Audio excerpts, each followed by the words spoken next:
जी अस्सलाम वालेकुम स्टूडेंट्स। कैसे हैं आप लोग? उम्मीद है आप लोग खैरियत से होंगे। आप लोग मेरे को तो जानते ही हैं। या चले मैं अपना इंट्रोडक्शन एक बार फिर से दे देता हूँ, क्या याद करेंगे आप लोग। मेरा नाम मोहम्मद हमाद है और मैं बायोलॉजी की बाबा का चैनल का ऑनर हूँ।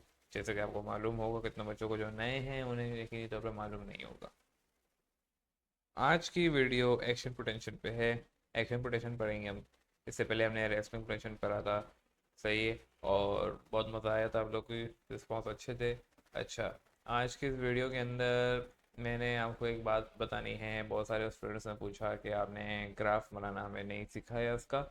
बिल्कुल नहीं सिखाया है मैंने, मेरे को मालूम है, याद है अच्छे से ग्राफ, लेकिन सारा जब हो जाएगा एक साथ ये, फिर इसके बाद मैं ग्राफ बनाना सिखाऊंगा जब मेरा एक्शन पोटेंशियल कंप्लीट हो जाएगा और हाइपर पोटेंशियल भी हो जाएगा। फिर इसके बाद जो है मैं आपका रह जाएगा ग्राफ, और नेक्स्ट वीडियो के अंदर ग्राफ हम सीखेंगे। आज की वीडियो के अंदर आप ऐसे देख लें एक्शन पोटेंशियल है क्या, और एक्शन पोटेंशियल के अंदर हम क्या डिस्कस करते हैं।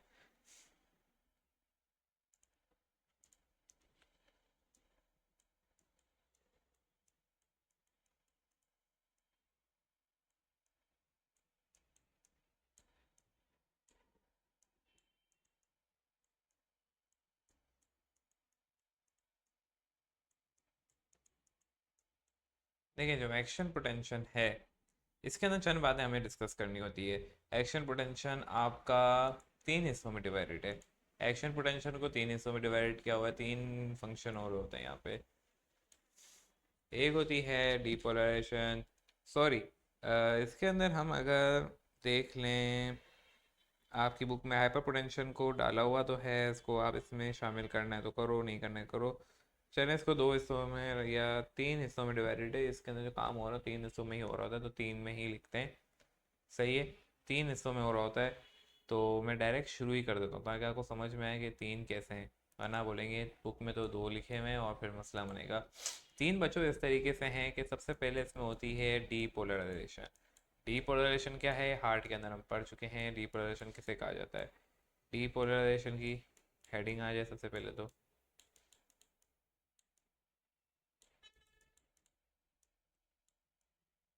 ठीक है, ये आ गया आपका डीपोलराइजेशन। डीपोलराइजेशन के अंदर क्या होता है कि आपका एटीपी वैन स्टिमुलस अराइव किया जाता है। ये बुक की कुछ लाइनें मैं यहाँ रीड कर रहा हूँ। उसमें वोल्टेज गेटेड चैनल ओपन होते हैं, एन इन्फ्लक्स होता है और पोटेशियम बाहर जाता है। देखें, अगर आपको याद हो, सिंपल सी बात है, मैं लंबी चौड़ी नहीं करूँगा। रेस्टिंग मेम्ब्रेन प्रोटेक्शन के अंदर क्या हो रहा था कि ना, सबसे पहले यहाँ पे कौन से चैनल ओपन हो रहे थे, यहाँ पे आपके ओपन हो रहे थे चैनल, उनका नाम जल्दी से कमेंट के अंदर लिखो। मैंने यहाँ नहीं लिखा हुआ, अच्छी बात है, नेक्स्ट स्लाइड में लिखा हुआ, लेकिन इस स्लाइड में नहीं लिखा हुआ। जल्दी बताओ। जिन्होंने बता दिया बहुत अच्छी बात है, और नहीं बताया उनको मैं बता दूं कि पोटेशियम लिक्विड चैनल होते थे और सोडियम लिक्विड चैनल होते थे। जो पोटेशियम लिक्विड चैनल होते थे वो पहले ओपन होते थे, फिर सोडियम ओपन होता था। पहले पोटेशियम बाहर जाता था, फिर सोडियम देख के चलन हसत करके अंदर आता था। लेकिन यहाँ पे एक्शन पोटेशन के अंदर उल्टा है। एक्शन पोटेशन के अंदर क्या बताया जाता है कि ये आपकी एक पूरी न्यूरॉन है। यहाँ पे आपके एन ए हैं और यहाँ पे आके पोटेशियम है। जब भी स्टिमुलस अराइव करेगा तो वो, मैंने आपको पहले भी बताया हुआ है कि कभी भी एक्सॉन के अंदर तो आपका स्टिमुलस नहीं चल रहा होता ना। अगर आप देखें, ये आपका न्यूरॉन का एक्सॉन का पार्ट है। न्यूरॉन में एक्सॉन जो होता है तो वो यहाँ पे कंडक्शन कर रहा होता है, इससे चल रहा होता है ना, ऊपर ऊपर करके। अंदर न्यूरॉन के अंदर तो नहीं चल रहा होता। तो ये न्यूरॉन का अंदर का हिस्सा है और ये आउटर हिस्सा है। ये भी आपको मालूम होगा अच्छे से। तो जो अंदर का हिस्सा है वो सही है, लेकिन जब स्टिमुलस आएगा, सोडियम देखेगा कि स्टिमुलस आ रहा है बाहर की तरफ, तो सोडियम है, तो वो बोलेगा, पोटेशियम को बोलेगा यार प्लीज़ प्लीज़ दरवाज़ा खोलो, मेरे को अंदर आना है। तो बोलेगा सही है, चलो आ जाओ। और सोडियम सर्किट अंदर आना शुरू हो जाएगा। अच्छा, सोडियम कब तक अंदर आएगा, कौन से चैनल खुलेंगे, उसका नाम है सोडियम वोल्टेज चैनल खुलेंगे। जब सोडियम वोल्टेज चैनल खुलेंगे तो सोडियम तो अंदर आ जाएगा। वो कब तक आएगा सोडियम अंदर, एक सवाल उठेगा। तो ये सवाल, उसका आंसर है कि जब तक स्टिमुलस ना गुजर जाए। सपोज करें यहाँ से स्टिमुलस आ रहा था, आ रहा था, आ रहा था, तो यहाँ से ये तीनों अंदर आ गए। सपोज करें ये तीनों अंदर आ गए और इसके बाद जितने भी सोडियम आगे थे वो अंदर आते गए।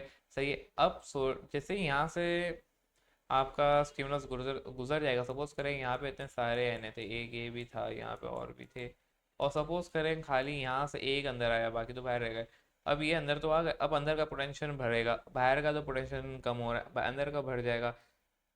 सही है। अब अंदर का भरेगा, -65 से आपका जाएगा, ये अभी डीपोलराइजेशन के ऊपर कहानी चल रही है पूरी, वो जाएगा आपका -40 तक, +40 तक जाएगा, -65 से कहाँ तक जाएगा, +40 तक जाएगा। सही है। अब यहाँ तक आपका पोटेंशियल भर गया, पहली बात।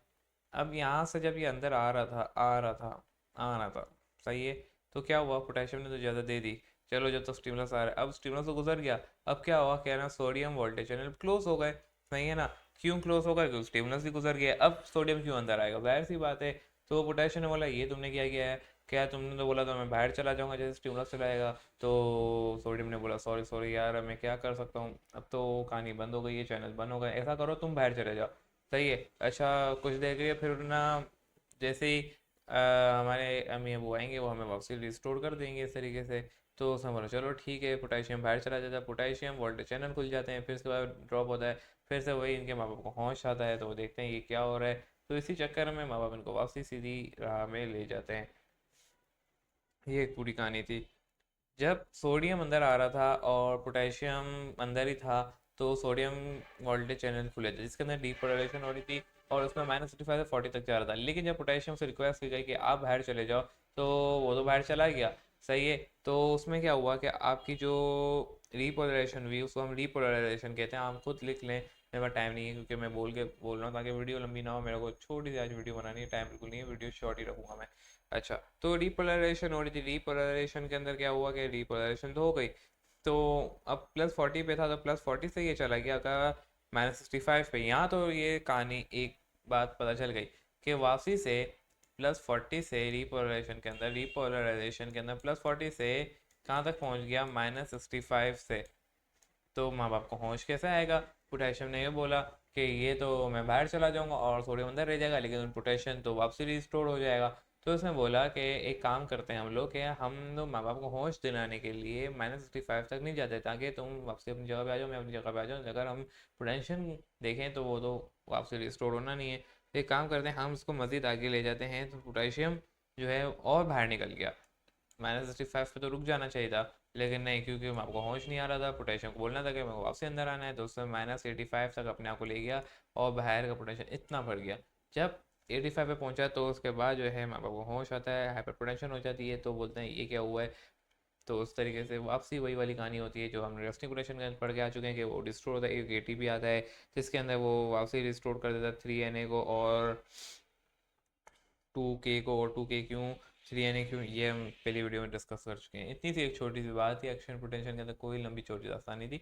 जो यहाँ पे मैंने बातें बताई हैं, इसको दिमाग में नशीन कर लो, उसको 2-3 दफ़ा वीडियो को देखो, समझ में आ जाएगा कि यहाँ पे क्या हो रहा है। और जब तक के लिए मुझे देखिए इजाज़त, मेरा नाम है अहमद, और इस वीडियो को लाइक ज़रूर करना, शेयर ज़रूर करना, और नेक्स्ट वीडियो में मिलते हैं ग्राफ के साथ। अल्लाह हाफिज़।